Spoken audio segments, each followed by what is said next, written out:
Olá, meu nome é Cleilton Amaral, professor de Geografia, e hoje vamos estudar sobre os problemas ambientais. Problemas ambientais são muitos, mas hoje a gente vai dar destaque a alguns que são mais comuns nas provas do Enem ou outros tipos de prova que você esteja a fim de estudar. Repito, existem problemas ambientais, seja sonoro, seja de lixo urbano, de lixo nas águas oceânicas, nos rios, igarapés, uma série de problemas. Mas vamos ver então algumas questões que são importantes, que geralmente elas aparecem contextualizadas nas provas do Enem. Vamos lá então? Olha só, um dos principais problemas colocados no contexto moderno do desenvolvimento das sociedades são as questões relacionadas com o meio ambiente. Em sua maioria, esses fenômenos têm grande parte de sua existência creditada às ações antrópicas. Então, o que é esse antrópicas? São ações que são provocadas pelo ser humano. Então, quando você vê o termo antrópico, está ligado à ação humana, o que o homem faz que traz uma agressão à natureza. E aí, em sua maioria, podemos destacar aí o caso da poluição, o desmatamento, que provoca graves problemas naturais, prejudicando a vida animal e a constituição social. Em outras palavras, quando a gente fala, por exemplo, de uma derrubada e uma queimada, estamos primeiramente falando de uma destruição de um habitat de alguns seres vivos que estão ali. Quando ocorre a queimada, você vai estar não só destruindo o habitat que já foi derrubado, mas vai estar destruindo a própria vida que estava presente nesses ambientes. Seja daqueles animais macro que você consegue vê-los, ou dos micro-organismos, seres que estão à superfície, ou até mesmo nas camadas superficiais do solo. Então tudo isso faz parte de uma dinâmica da natureza que muitas das vezes algumas espécies até são extintas em função da destruição do seu habitat natural. Bom, os problemas das cidades são os grandes norteadores das questões do exame. Por exemplo, a inversão térmica, chuva ácida, ilhas de calor, lixo, poluição de rios, crise hídrica, e aí nós estamos nos referindo à falta de água, seja por vários motivos, ou por um período de estiagem muito prolongada, ou até mesmo por os reservatórios, que tem tudo a ver também, estarem abaixo do nível desejado para a distribuição energética, por exemplo, para as cidades. Então tudo isso é uma cadeia que atrapalha em relação a essa questão hídrica, bem como em alguns lugares, quando diminui o volume de água muito, até mesmo a vida aquática é comprometida aí também. Tomada de providências. E aí eu quero dar dois exemplos do estado do Acre que pode nos ajudar a entender essa questão da poluição das águas, por exemplo. No Igarapé São Francisco, ou para alguns que o chamam de Rio São Francisco, nós temos o caso do entorno que despeja lixo na margem desse igarapé. Quando ocorrem as enchentes nessa área, pelo represamento do rio, muitas das vezes, toda essa parte que foi jogada na margem é jogada para dentro do leito.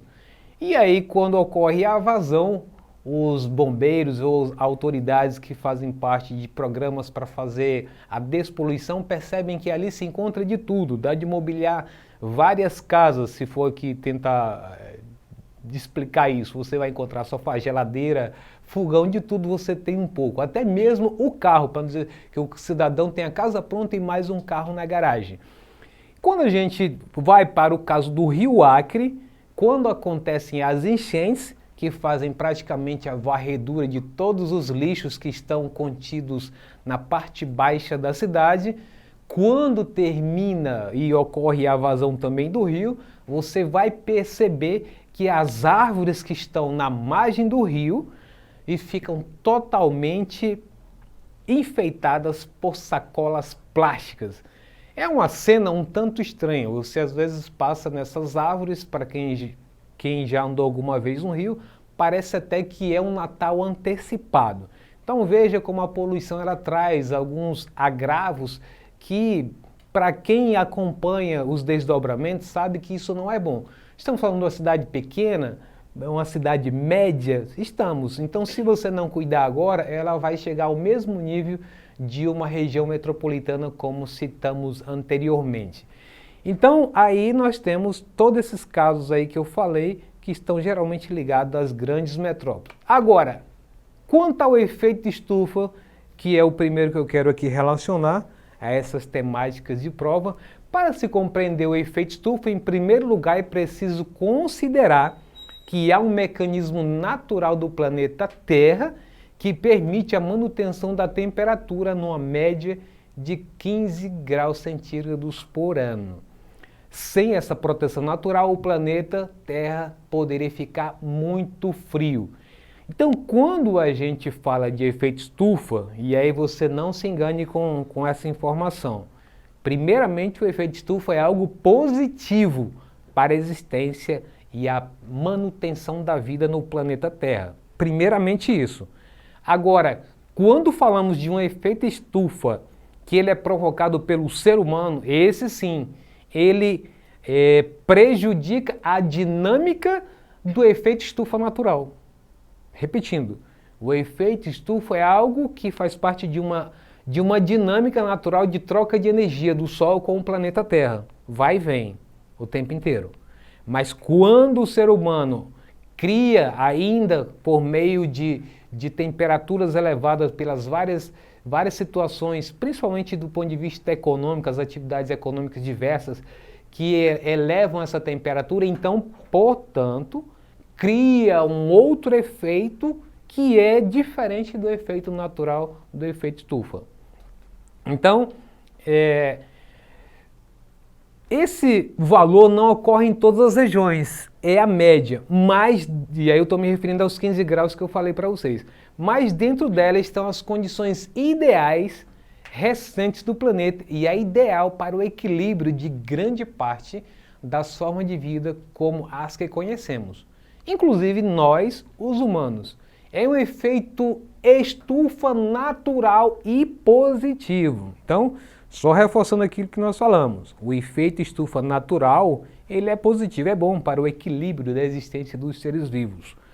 Porém, temos um problema que vem se acumulando e se intensificando nos últimos 2 séculos, inicialmente provocado pela queima de combustíveis fósseis, como é o caso do petróleo, do carvão mineral, entre outros, e que tem contribuído com o aumento da temperatura no globo terrestre nas últimas décadas. Pesquisas recentes indicaram que o século XX foi o mais quente dos últimos 500 anos. Então, dá um reforço nessa informação aí na sua cabeça. Indica que o século XX foi o mais quente dos últimos 500 anos. Essa elevação das médias térmicas geram o tão falado e tão preocupante efeito de aquecimento global, que pode ocasionar, dentre outras coisas, o derretimento das calotas polares, por exemplo, aumentando o nível dos mares. Vamos agora verificar uma figura para você entender esse efeito estufa. Então eu tenho essa ilustração, como eu disse anteriormente. A primeira seta do seu lado esquerdo está indicando aí radiação solar. Então, todos os dias vindo para a Terra a emissão de radiação solar, ou em palavras mais comuns, os raios solares que estão chegando até nós, tanto para os seres humanos como para os seres vivos de um modo geral. E aí nós temos na outra parte os gases de efeito estufa na atmosfera. Então, quando essa radiação vem para a Terra, ela costuma naturalmente voltar para a atmosfera. Essa segunda seta aí que tem um formato de um V invertido, você está vendo que uma pequena parte dela consegue ir embora, extra-atmosfera, mas uma outra retorna, que é a seta invertida, indo em direção das casas, das áreas rurais, enfim. Agora, explicar essa parte que a seta vai e retorna, ou seja, não consegue sair o fluxo de radiação solar por inteiro. O que está acontecendo aí? São gases que são produzidos pelo próprio ser humano. E aí está mostrando aí dióxido de carbono. Quanto é que ele representa na atmosfera, que são um efeito nocivo? Tá aí, ó, o CO2 50%. Vem de onde? Da produção industrial, dos automóveis e outros produtos como geladeiras e outros equipamentos que estão presentes em nossas casas. Aí tem o metano, acompanha comigo na tela também, que vai ficar bem fácil da gente entender.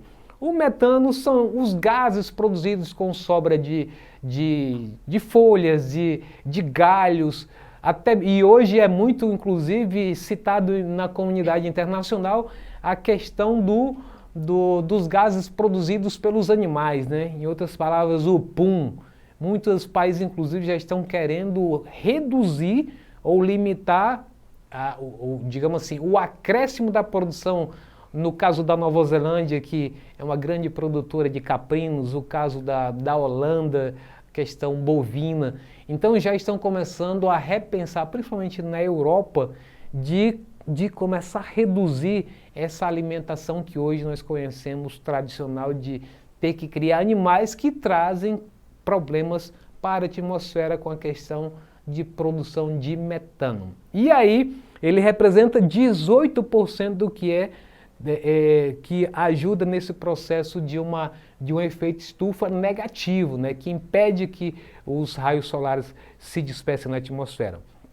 E aí nós temos a presença também com 14% na parte aí da base inferior, 14% de clorofluorcarbonetos e hidrofluorocarbonetos também, 14%. E no lado esquerdo, com 12%, nós temos o ozono. Então, tudo isso aí são gases nocivos à natureza, que eles ficam aí a uma certa altura que quando os raios solares tentam ir embora, eles impedem esse processo. Então, é como se nós imaginássemos o caso de uma estufa, que quem de nós algum dia, até os dias de hoje inclusive, não já chegou numa lanchonete e tem a famosa estufa, né? Tem ali os salgadinhos e que essa estufa está fazendo o quê? Mantendo o calor ali dentro, mantendo o calor. Então, o que significa dizer o quê? Que aquela parte de vidro, ela é uma espécie é uma parte de parede que impede a dispersão do calor. Se não tivesse essas paredes de vidro, logo se dispersaria o calor que está sendo promovido ali embaixo por meio da eletricidade. Então, com as paredes de vidro, então mantém-se o calor. Transformando então isso para a realidade da atmosfera, esses gases nocivos representam o vidro dessa estufa, que ela não permite que a radiação solar se disperse novamente, vá embora normalmente como era para ser, em função de uma camada que fica acima, que impede o trânsito normal. Só para ilustrar bem isso, a gente sabe que até as nuvens, quando são para observar por meio de satélite determinada área, as nuvens, quando elas estão bem carregadas, elas não permitem com muita facilidade a observação de determinados objetos ou áreas embaixo. Então significa dizer que as nuvens que são naturais já criam um impedimento para os raios solares em algumas situações, quanto mais quando está poluído. Então essa é uma situação que a gente está se referindo à radiação solar, o efeito estufa e o aquecimento global que é gerado por isso aí. Muito bem. Já o buraco da camada de ozônio é uma outra preocupação interessante para a gente analisar nesses contextos de o que são problemas ambientais. A camada de ozônio é responsável por filtrar a entrada de raios nocivos na atmosfera, protegendo a superfície da Terra. Então a gente até vê quando alguns vão para lugares que tem balneário, ou até mesmo o litoral brasileiro, compram alguns filtros solares que que possa impedir exatamente danos à pele pela essa radiação ultravioleta, né? Então, quando você não tem a camada que protege a pele do ser humano, como a camada de ozônio que faz esse filtro importante, então ela vem diretamente para a nossa pele.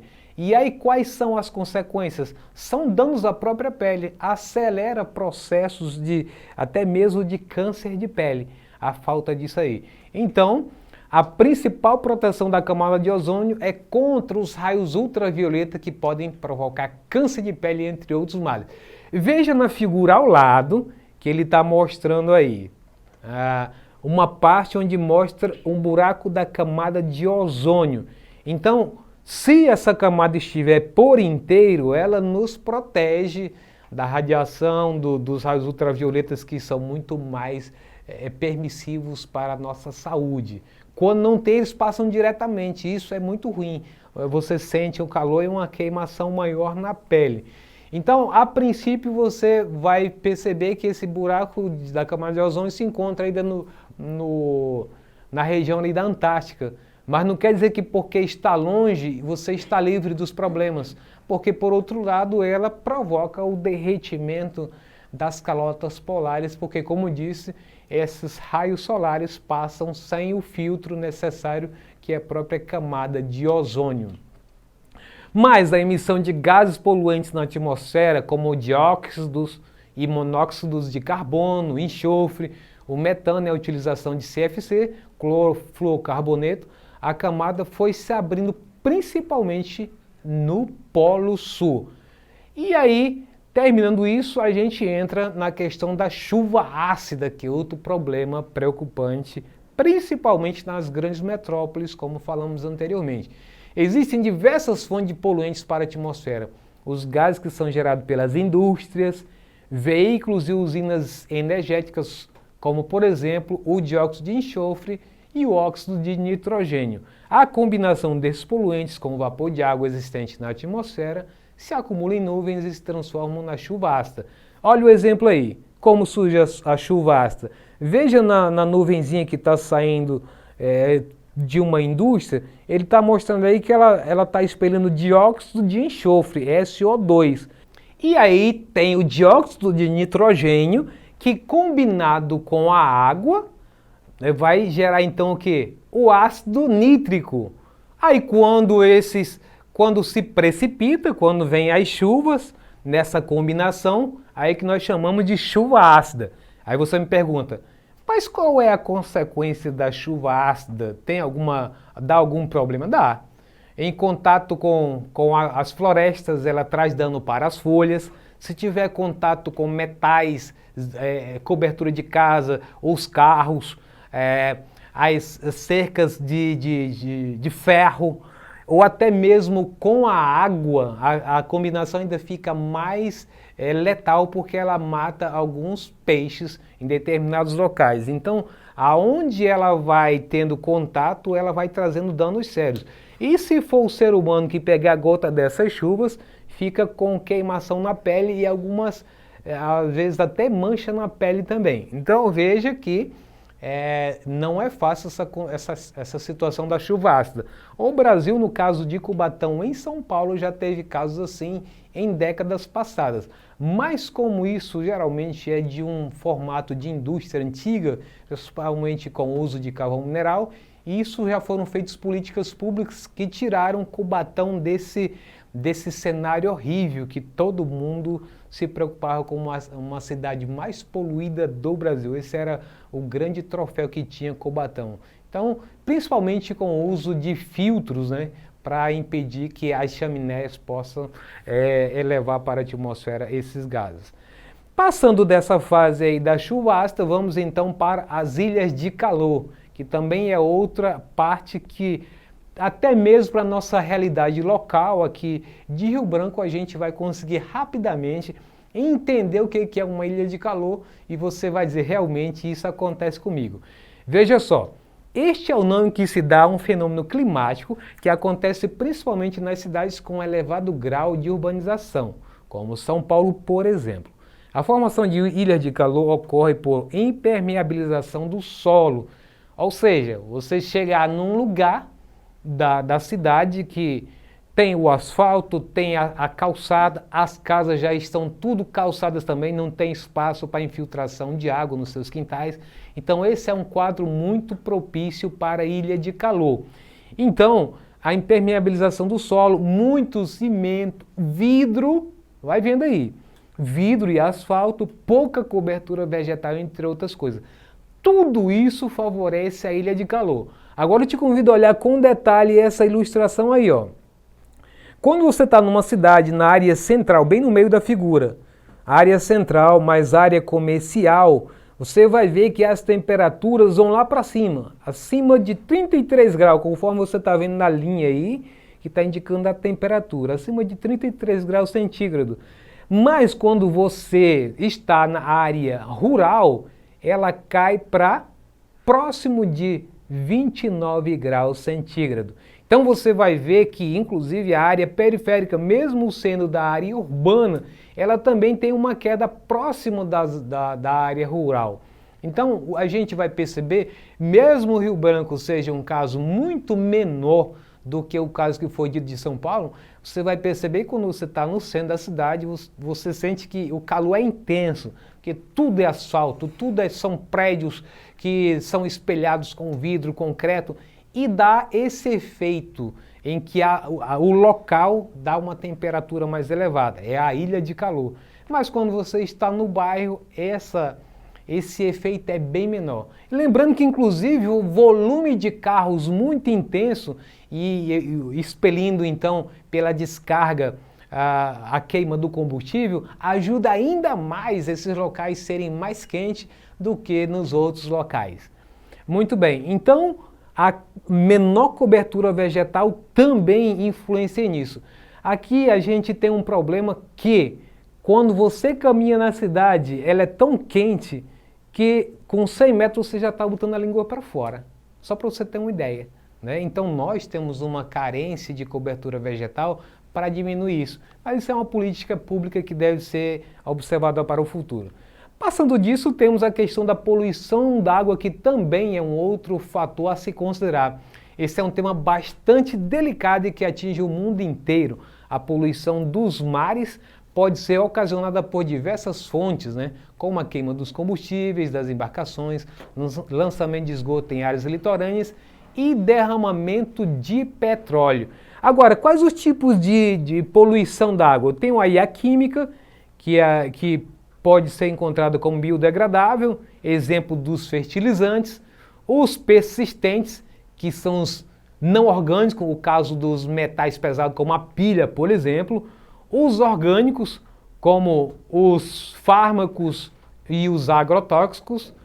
Tem também a poluição física, que é a térmica, a água quente da refrigeração industrial, e aí, por que não dizer também das usinas nucleares. Elas precisam estar todo o tempo resfriando a água dos motores, e essa água é depois rejeitada de novo da origem onde ela foi tirada, mas traz danos, porque aqueles peixes, aquela vida que está ali, ela não está acostumada com essa água em alta temperatura. Então pega a água fria e devolve água quente. Isso traz sérios danos biológicos. E os resíduos sólidos, né? Sedimentos, maioria de rejeito de mineração, né? Faz parte da poluição física. E a biológica, organismos patogênicos, bactérias, vírus, protozoários, vermes, etc. Muito bem, e aí tem um bem conhecido na escola, quando pergunta assim, o professor diz assim, quais os problemas ambientais que vocês sabem? Qualquer aluno vem na cabeça, desmatamento e poluição, professor. Então também não poderia deixar de citar isso aí que você tem já na ponta da língua. Outro problema ambiental que aumentou em 2019, o desmatamento é outra questão muito importante, né? Então, em 2019 foi o desmatamento da Amazônia uma questão preocupante. Dados do INPE indicam que, em comparação com julho de 2018, houve uma crescente de 278% na destruição da área. Então, se a gente olhar nesse gráfico aí, de barras, você vai perceber Quais os 10 países com maior perda de floresta primária em 2019?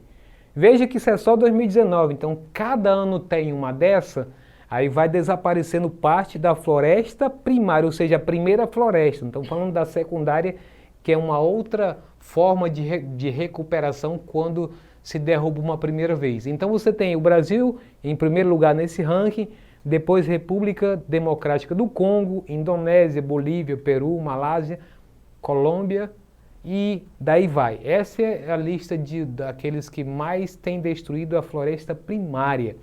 Ainda segundo o órgão, em 50 anos cerca de 20% de toda a floresta já foi destruída para abrir espaço para produção agrícola, atividades pecuárias e construção de novas cidades. Agora, na sequência do desmatamento, vem o quê?